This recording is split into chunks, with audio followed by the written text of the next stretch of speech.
What up, everybody? It's your boy, Jazzy Jeff, and I just wanted to say my heart goes out to anybody who's been affected by COVID-19. I've been fortunate enough to be able to work from home, but I understand that a lot of people cannot. So I just wanted to say that my thoughts and prayers go out to you guys. Just keep your head up, stay inside as much as possible, practice social distancing, and I just hope everybody takes care of themselves. All right, now let's get back to the video. Peace, y'all.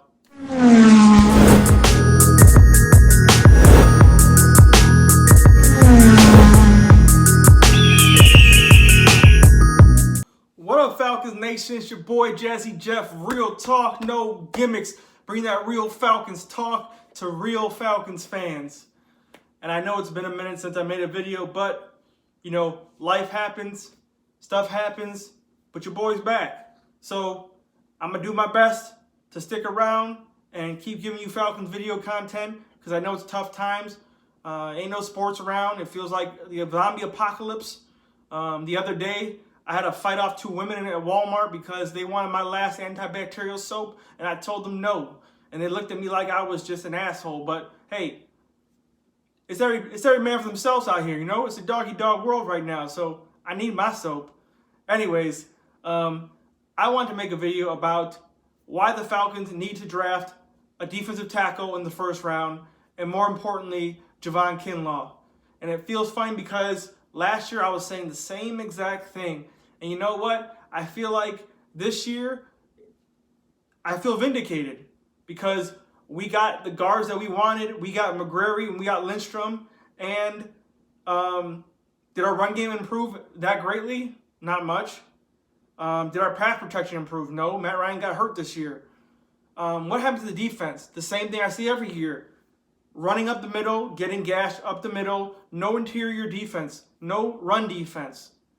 Dan Quinn thought Tyler Davidson would work and all these other rotational pieces would work. But clearly to me, I see the same thing every single time.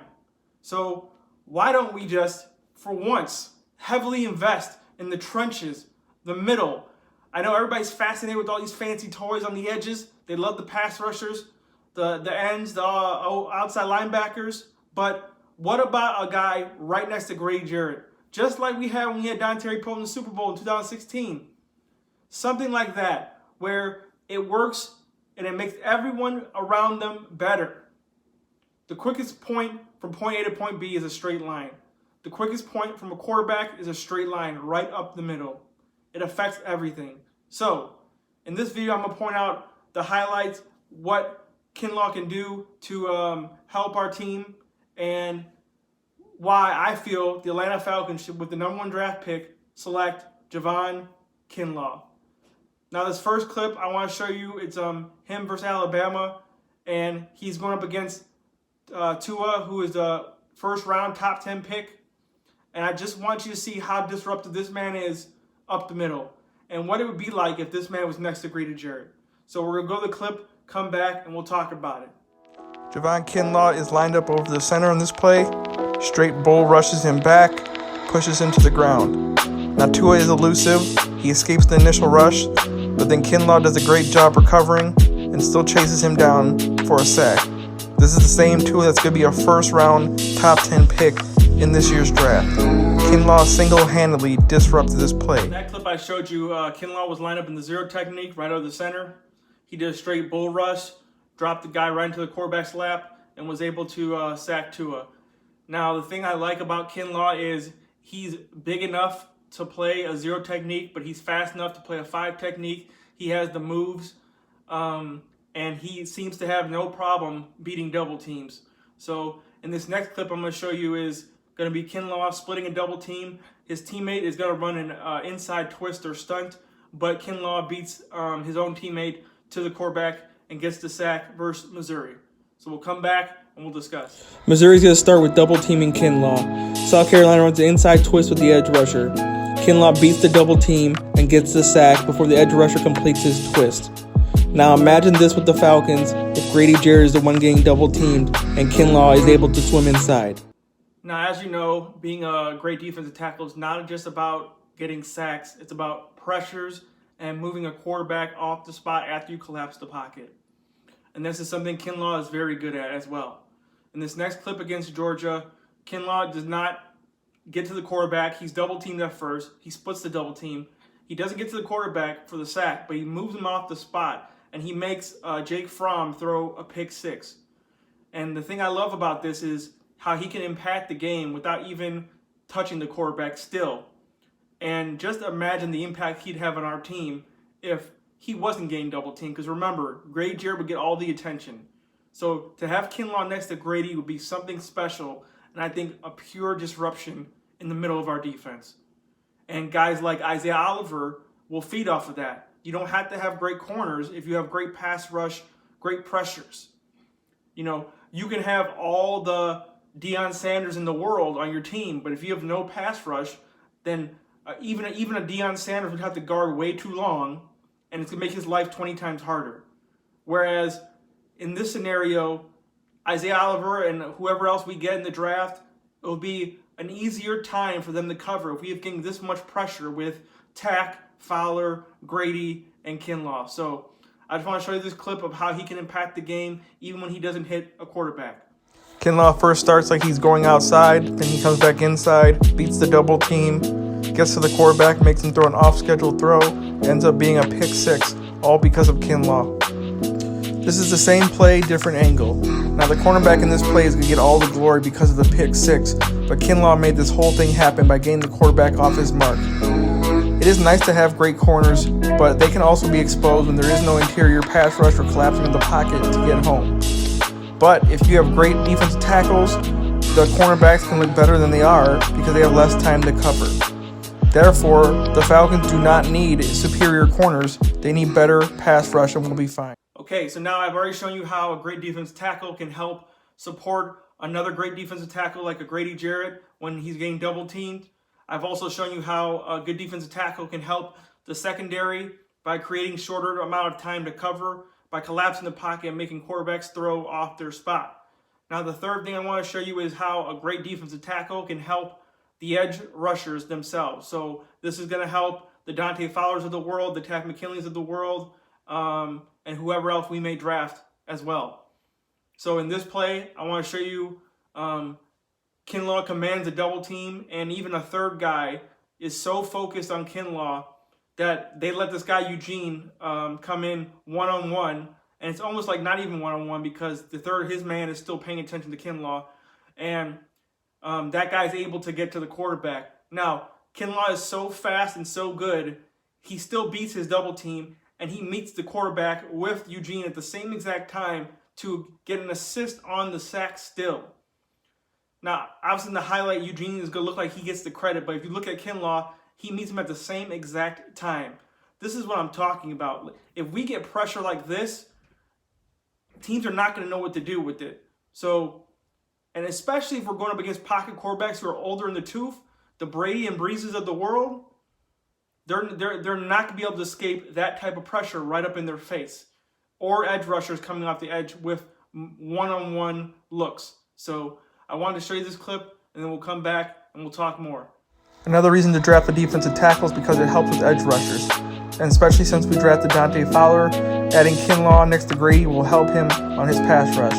In this play, the Aggies are so concerned with double teaming Kinlaw, they lead the edge rusher one-on-one, and he beats his man. And Kinlaw still responds and helps assist on the sack as well after beating the double team. Now, the edge rusher will get all the credit, but Kinlaw definitely made this happen. Off of the few clips I showed you with Kinlaw, I wanted to show you how it could be replicated in the NFL. So I took a clip of the Falcons versus Saints last year where the Falcons beat the Saints. They didn't give up a defensive touchdown. Drew Brees got sacked, I believe, 6 times. And in this one clip, the Falcons are rushing 4. Vic Beasley is on the outside edge. Takk McKinley actually lines up inside, and Grady's next to Tack.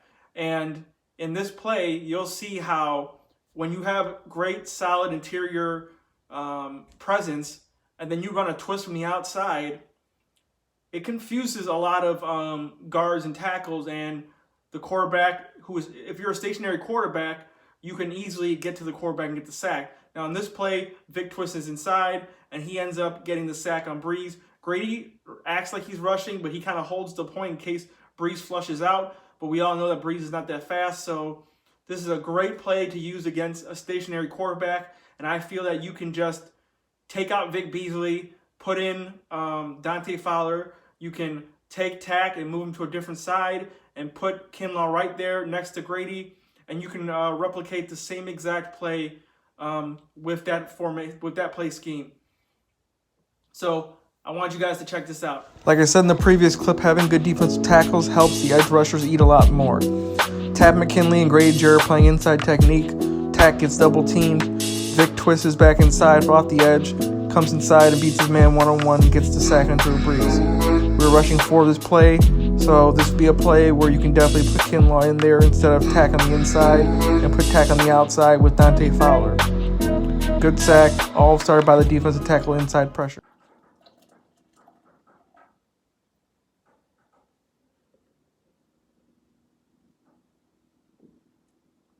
Oh, I didn't know you're still with me. Anyways, it's nice of you guys to stick around. I know it's a long video, but you know what? I haven't done this in a while, so work with your boy. Now, this last final clip, I want to show you what it looks like when you don't have quality defensive tackles next to help Grady Jarrett on your team. And in this clip, we are playing the 49ers. We send goal line defense. We send 8 people to stop the run. They only have 6 blocking, and Mostert still scores with the slightest of ease. And I wanted to show you that if we had Kinlaw next to Grady on this play, I don't think this would happen. So check out this clip and we'll come back. Now in this play, the 49ers have trips to the left and 6 down linemen. The Falcons are in goal line defense with 2 blitzing linebackers. Mostert gets an easy touchdown rushing right up the middle, gashing through the line. Now why does this happen? The 49ers do a great job of digging Grady Jarrett out the play so he can no longer make an impact on the play.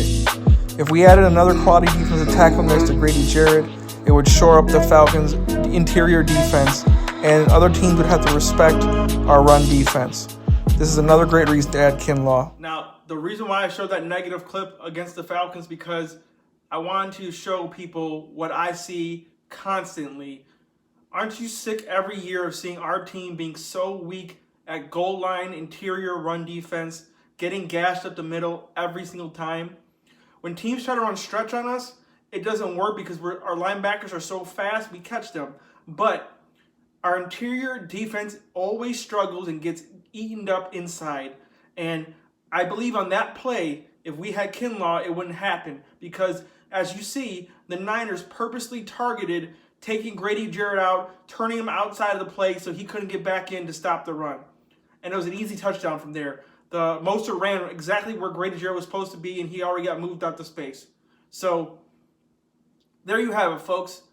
Those are all my reasons why I feel like the Atlanta Falcons need to draft Javon Kinlaw, defensive tackle, South Carolina, first-round pick in the 2020 NFL Draft.